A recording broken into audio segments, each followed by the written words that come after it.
पूर्णा जिल्हा परिषद व पंचायत समिती निवडणूक 2026 अनुषंगाने बूथ पार्ट्या रवाना होताना मतदान केंद्रानिहाय रूट गाडीचे उद्घाटन करताना निवडणूक निर्णय अधिकारी जिल्हा पुनर्वसन अधिकारी परभणी तथा निवडणूक निर्णय उपजिल्हाधिकारी डॉक्टर प्रतिभा गोरे, पूर्णा तहसीलदार माधवराव बोतीकर, क्षेत्रीय अधिकारी संजय कुमार देशपांडे, DYSP सतीश कुलकर्णी, पूर्णा पोलीस निरीक्षक विलास गोबाडे, सहाय्यक पोलीस निरीक्षक गजानन पाटील, सहाय्यक पोलीस निरीक्षक सुरेश चव्हाण, चंद्रकांत चाकोते, Girish Daware, Balaji Dakhore, Baburao Lokade, NDCG Kharsade, RB Ambore, KS Ambore, AB Bhusare, GN आदी अधिकारी कर्मचारी यांच्या उपस्थितीत बूथ पार्ट्या गाडींचा शुभारंभ उपजिल्हाधिकारी यांच्या हस्ते करण्यात आला व बूथ पार्ट्या तालुका तहसील कार्यालय येथून रवाना करण्यात आल्या।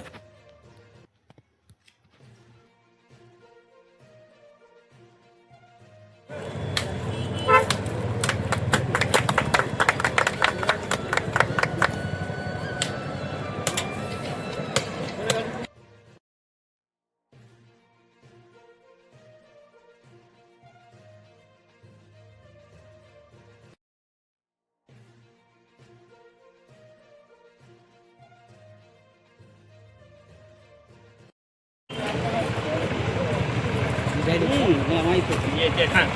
फोटो का आमचा